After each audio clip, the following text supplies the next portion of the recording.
Hello बच्चों, कैसे हैं आप सब। आई होप आप बहुत अच्छे से होंगे।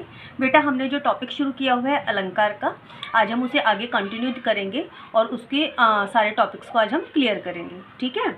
मैंने आपको लास्ट वीडियो में अलंकार की परिभाषा बताई थी। मुझे लगता है कि आपको वो याद होगी क्योंकि डेफिनेशन बहुत ईजी थी। फिर भी मैं आपको दोबारा से मोटा मोटा बता देती हूँ कि अलंकार का मैंने शाब्दिक अर्थ बताया था कि आभूषण या गहना होता है। जिस प्रकार आभूषण पहनने से स्त्री के सुंदर में वृद्धि होती है, उसी प्रकार काव्य में अलंकारों के प्रयोग से उसकी सुंदरता में चार चांद लग जाते हैं। कहने का मतलब ये है कि काव्य में सौंदर्य को बढ़ाने वाले साधन क्या कहलाते हैं? अलंकार कहलाते हैं। आप इसकी डेफिनेशन इस तरह से याद कर सकते हैं। अब मैंने फिर आपको बताया था कि अलंकार के दो भेद होते हैं, शब्दालंकार और अर्थालंकार।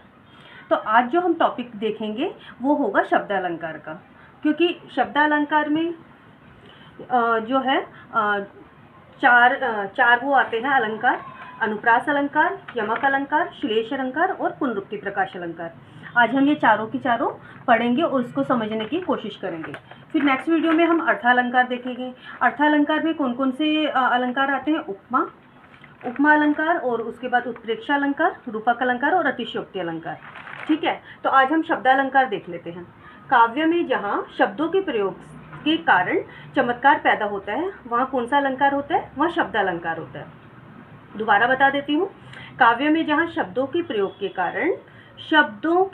कारण, थोड़ा सा अलर्ट होकर सुनना, मुश्किल नहीं है, ईजी है। काव्यों में जहाँ शब्दों के प्रयोग के कारण चमत्कार पैदा होता है, वहाँ शब्दालंकार होते हैं। और प्रमुख शब्दालंकार मैंने अभी आपको खुद ही बताया है कि अनुप्रास, यमक, श्लेष और पुनरुक्ति प्रकाश अलंकार होता है। अब हम पहले अनुप्रास अलंकार को देख लेते हैं। अनुप्रास अलंकार की परिभाषा कैसे होगी? जिस रचना में एक ही व्यंजन का बार बार प्रयोग हो और उसके कारण वहाँ चमत्कार पैदा हो, वहाँ अनुप्रास अलंकार होता है। समझ में आया? या मैं एक बार दोबारा से क्लियर करती हूँ। जिस रचना में एक ही व्यंजन बार बार प्रयोग हो और उसके कारण चमत्कार पैदा हो, वहाँ अनुप्रास अलंकार होता है। क्लियर? अब हम इसके उदाहरण देख लेते हैं।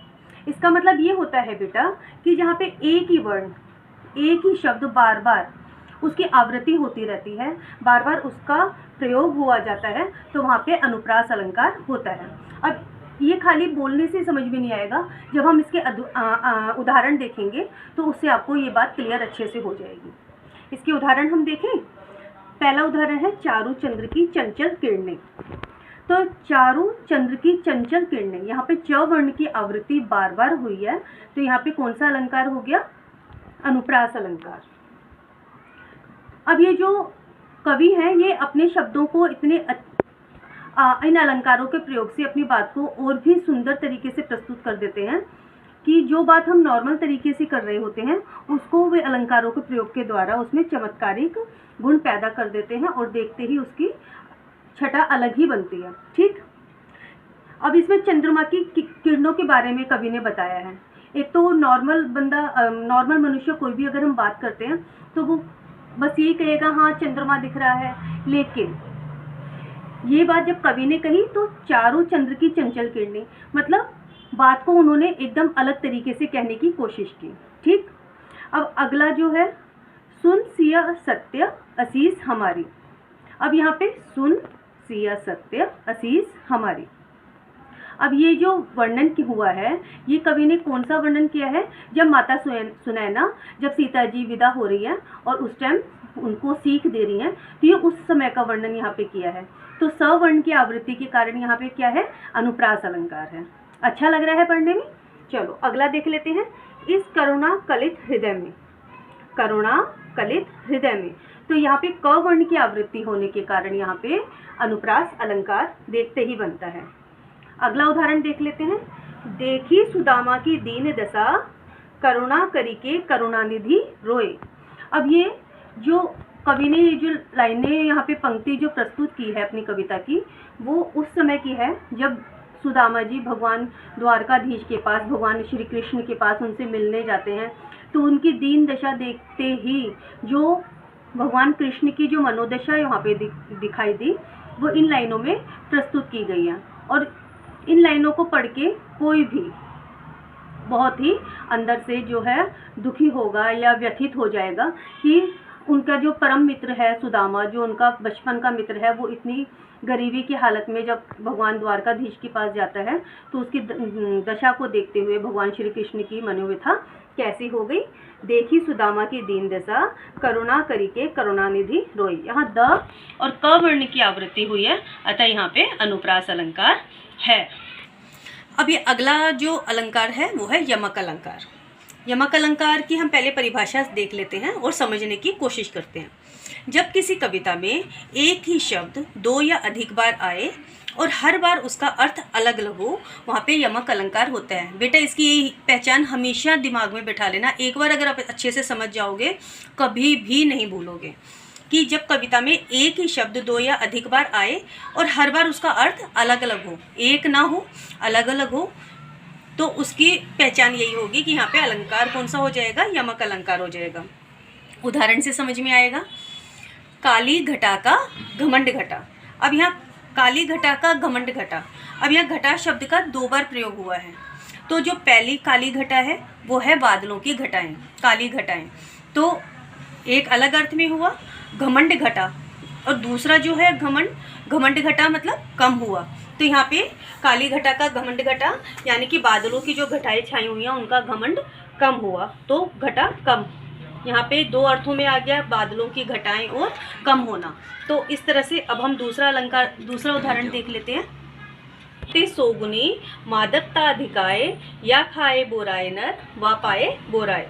अब यहाँ पे कनक कनकते सोगुनी मादकता अधिकाए, जो खाए बोराए नर वा पाए बोराए। अब यहाँ कनक का जो अर्थ है वो दो अर्थों में आ रहा है। पहला है स्वर्ण और दूसरा है धतूरा।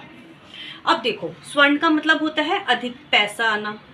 तो किसी मनुष्य के पास अगर जरूरत से ज़्यादा स्वर्ण आ जाता है, ज़्यादा पैसा आ जाता है, तो भी मादकता का अर्थ होता है नशा होना, तब भी मनुष्य में नशा आ जाता है। और दूसरा अर्थ क्या होता है, धतूरा, यानी कि अगर कोई भांग धतूरा कोई भी नशा कर लेता है तो भी मादकता आ जाती है, तो भी नशा आ जाता है। या खाए बोराए मतलब कनक यानी कि उस सोने को या धन को पाके मनुष्य बुरा जाता है, पागल हो जाता है, या फिर धतूरा या भांग पी के भी मनुष्य बुरा जाता है, नशा आ जाता है, तो उसमें मादकता आ जाती है। तो इस तरह से यहाँ पे दो अर्थ क्या हो गए, स्वर्ण और धतूरा, किसका, कनक का। ठीक है, ये बात आपको क्लियर हो गई होगी। अब अगला उदाहरण हम देख लेते हैं। रति रति शोभा सब रति के शरीर की। अब यहाँ पे रति के दो अर्थ लिए गए हैं।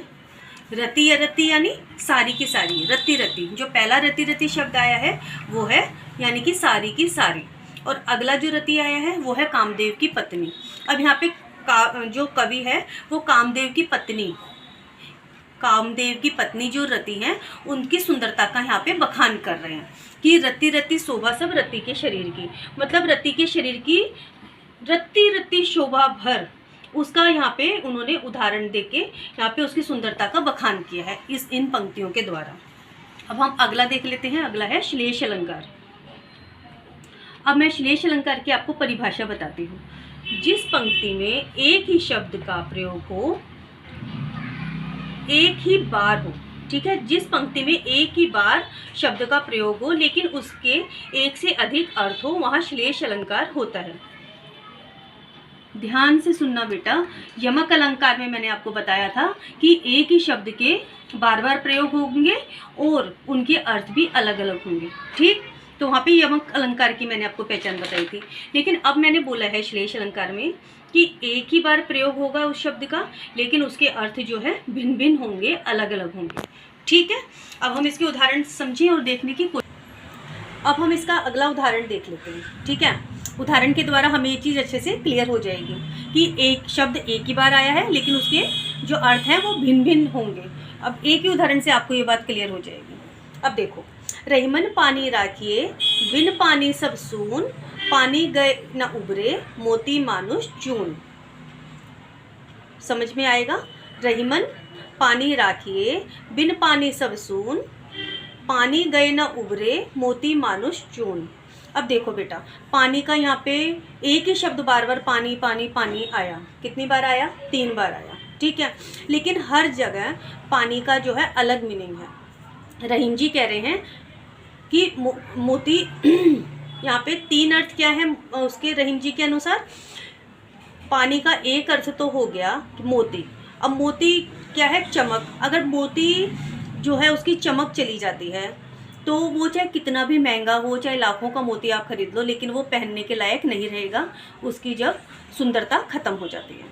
ठीक है। मनुष्य, अगला जो उन्होंने बोला मानुष, मानुष मतलब मनुष्य। मनुष्य का अगर सम्मान चला जाता है, आत्मसम्मान चला जाता है, उसकी इज्जत चली जाती है, तो उसका जीवन की मृत्यु तुल्य हो जाता है, उसका जीना रहना या मर जाना बराबर होता है। ऐसा रहीम जी के अनुसार है। ठीक है। तो रहीमदास जी कहते हैं कि मनुष्य सम्मानपूर्वक यदि थोड़ी ज़िंदगी भी जी लेता है तो वो एक अच्छी ज़िंदगी जी जाता है, लेकिन अगर लंबी ज़िंदगी जी के और गलत कार्य करके लंबी ज़िंदगी जीता है, गलत कार्य करता है, तो वो लंबी ज़िंदगी, लंबा जीवन उसका बेकार है। चून, चून का मतलब होता है आटा। अब आटे को बिना पानी के तो गूंदा जा ही नहीं सकता, तो बिना पानी के तो वो सूखा ही रहेगा। तो इसलिए आटे को गूंदने के लिए पानी की ज़रूरत होती है, और बिना पानी के जब तक आटा नहीं गूंदेगा तब तक तुम्हारा पेट नहीं भर सकता। तो इस तरीके से एक ही पानी के 3 अर्थ रहीम जी ने निकाले कि पानी को हमेशा अपने पास रखिए, मतलब अपने सम्मान को, अपनी चमक को, अपनी इज्जत को बना के रखिए। बिन पानी सब सून, बिना पानी के सब सूना है। ठीक है। पानी गए ना उभरे, अगर इज्जत चली गई, पानी चला गया, तो जो मनुष्य है वो उबर नहीं पाएगा, उठ नहीं पाएगा, चाहे वो मोती मानुष चून, चाहे वो मोती हो, मनुष्य हो, चाहे चून हो। ठीक है। तो बिना पानी के ये तीनों ही नहीं रह पाएंगे। इस साखी का ये अर्थ है। ठीक। अब हम अगला देख लेते हैं। अगला है पुनरुक्ति प्रकाश अलंकार। पुनरुक्ति प्रकाश अलंकार, यहाँ पे मैं पहले आपको डेफिनेशन बताती हूँ। ठीक है। जहाँ शब्दों की बार बार आवृत्ति के कारण काव्य में सौंदर्य उत्पन्न हो। समझने की कोशिश करना, पहचान बता रही हूँ, इसलिए थोड़ा सा अलर्ट होकर सुनना। जहाँ शब्दों की बार बार आवृत्ति के कारण काव्य में सौंदर्य उत्पन्न हो, लेकिन अर्थ एक हो, भिन्न ना हो। इस बात का ध्यान रखना है। बार बार आवृत्ति हो लेकिन अर्थ उसमें सिर्फ एक ही हो, अलग अलग ना हो। श्लेष अलंकार में मैंने आपको बताया था, एक बार शब्द आएगा लेकिन उसके अर्थ भिन्न भिन्न होंगे, लेकिन इसमें आवृत्ति बार बार होगी, प्रयोग बार बार होगा, लेकिन अर्थ जो है एक होगा। उस शब्द का भिन्न, मतलब कि भिन्न अर्थ नहीं होगा, एक ही अर्थ होगा। तो वहाँ पे क्या होगा, पुनरुक्ति प्रकाश अलंकार। दोबारा से मैं एक बार क्लियर करती हूँ। जहाँ शब्दों की बार बार आवृत्ति के कारण काव्य में सौंदर्य उत्पन्न हो, लेकिन अर्थ एक हो, भिन्न ना हो, वहाँ पे पुनरुक्ति प्रकाश अलंकार होता है। ठीक है। इजी है। बार बार आती मुझको मधुर याद बचपन तेरी।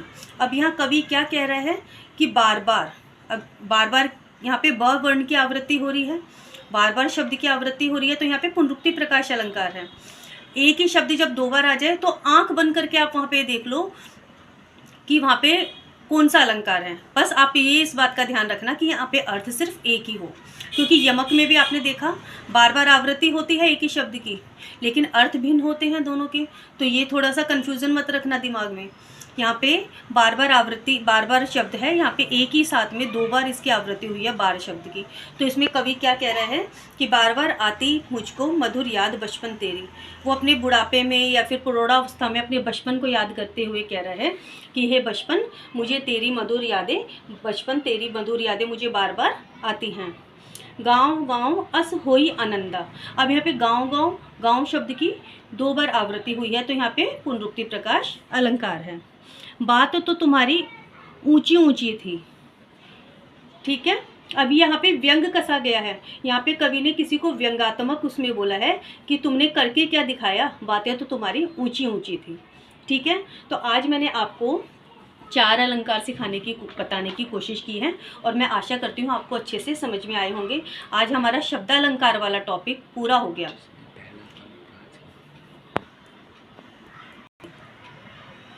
अब देखो, आज हमारा शब्दालंकार का टॉपिक पूरा हो गया। ठीक है। शब्दालंकार में मैंने आपको क्या सिखाया सिखाया मतलब बताया। अनुप्रास अलंकार बताया, उसकी डेफिनेशन, उदाहरण बताए। यमक अलंकार बताया, उसकी डेफिनेशन बताई, उसके उदाहरण बताए। उसके बाद हमने श्लेष अलंकार पढ़ा। मज़ा आ रहा है मुझे पढ़ाने में। मैं आशा करती हूँ आप लोगों को भी बहुत मज़ा आएगा जब आप मेरी ये वीडियो देखेंगे और अच्छे से पढ़ेंगे। और उसके बाद हमने लास्ट देखा इसका पुनरुक्ति प्रकाश अलंकार। उदाहरण बहुत ईजी हैं, रटने की तो ज़रूरत ही नहीं है। एक दो बार आप इसको वीडियो को रोक के पढ़ेंगे, नोट्स आपको मैं PDF में इसको मिल जाएंगे आपको, ठीक है इसकी, और आपको इस चीज़ की कोई प्रॉब्लम नहीं होगी। और मैं चाहती हूँ कि आप एक बार इसको अच्छे से पढ़ो और पूरी ज़िंदगी के लिए याद कर लो, क्योंकि अगर एक बार अच्छे से समझ में आ जाता है तो हमेशा ये चीज़ें भूलने वाली नहीं होती। और अगली वीडियो में हम अर्थालंकार पढ़ेंगे। उसमें मैंने आपको पहले भी बताया था कि उपमा, रूपक, उत्प्रेक्षा और अतिशयोक्ति अलंकार पढ़ेंगे, ठीक है। आज की वीडियो में इतना ही बच्चों, नेक्स्ट वीडियो में हम फिर से मिलते हैं। Bye bye.